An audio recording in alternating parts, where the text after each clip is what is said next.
It's time to head over to Miami now for underwatertimes.com. Jeff Dudas is joining us. So good morning, Jeff. Hey, how you doing, Wammo? Very well, thank you very much. It's been a few months. How's summer been? Summer's been great. Just got back from vacation. And what about, we're sort of in the middle of hurricane season at the moment. Bit of a lull after Irene, though. Yeah, this is, I think yesterday is technically the peak of hurricane season, and there's like 3 or 4 storms out there, but it's been a strange couple of years. All the storms have really been missing the United States. They've been predicting a lot, but they've all been missing. Irene came and sort of skirted, but... well, let's hope it stays that way. Yeah. Yeah. All right, well, first story today, we're talking about dolphins. They can speak like humans, apparently. Yeah, the scientists went back and examined some recordings that were made back in 1977 and figured out that they make sounds sort of in the same manner as humans. So in a sense, they talk like us. Back then, they were they ran this experiment and they gave them helium and oxygen to make sure if we use this, we'll talk like Donald Duck. But the dolphins were breathing this in, and they were making sounds the exact same way. So they made this discovery that they vibrate their nasal tissues in a similar manner to the way we vibrate our vocal cords. So, and in a sense, scientists are saying, okay, they're talking sort of in the same means as humans.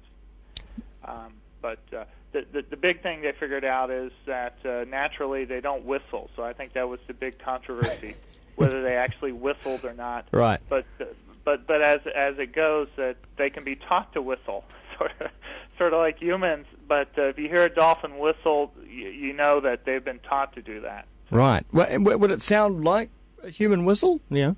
Oh, well, that's a good. I don't know. I was trying to think. I don't know if I've ever heard a dolphin whistle, but maybe maybe I don't know. Who knows? Yeah. But just know it's unnatural when they do it. Well, okay, good. Maybe so we shouldn't teach dolphins to whistle. In fact, we should probably leave them in the oceans where they are. That's probably a good idea. Yes. Talking about a smart fish, a cave fish that may be blind, but it can still tell the time. Yeah, this is one of these. Started thinking about this, and it's sort of trying to wrap my head around this. There's this fish in Somalia that's been living underground for 2.6 million years. Never seen a ray of light in 2.6 million years.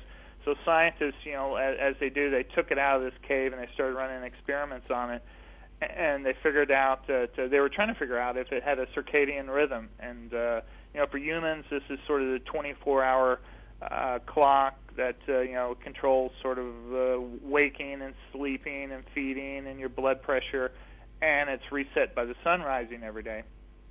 So they're saying, well, this fish that's been underground hasn't seen the sun, doesn't know about the sun. Does it have a clock? And sure enough, it does. Though it works sort of strangely, as they figured out.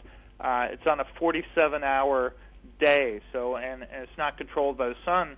It's controlled by feeding, so it evidently feeds every 47 hours, and so that's its clock.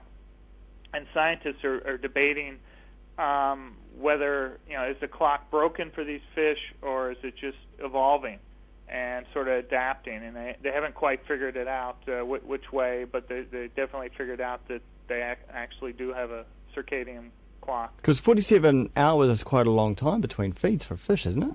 Yeah, well, I guess if you're underground and blind, and I don't know. I guess that works for you. Yeah, I guess it would. Finally, another record set underwater. It's this who knew file. A college student in New York State, Joe Wilkie, set the record for walking underwater. He actually walked underwater in a pool on the bottom of the pool for 73 meters. Right, almost the length of. Well, how long is a Olympic-sized pool? I think that's usually 50 meters. Yeah, right. Okay. Yeah. So 73 meters, about 240 feet. The old record, and this guy smashed the record. The old record was 50 meters, so he just blew it away. So his next feat, he's thinking, he wants to swim underwater for 200 meters on a single breath. That's his next record he's going. And walking, does that encompass running or trying to move as fast as you can underwater, or is it stipulated that you have to look like you're walking? I think he's just walking. They get he's holding his breath. They give him a weight to keep him underwater, and he's just I guess walking as fast as you possibly can. Which, kind of thinking about it, is probably pretty difficult, all the resistance. But he was able to do it for 73 meters. Well, there you go. Another record for the books. Thank you very much, Jeff. Cheers for your time. Hey, thanks for having me. Jeff Dudas over there at underwatertimes.com. That's where you'll find those stories and a whole lot more as well. And he was joining us from Miami.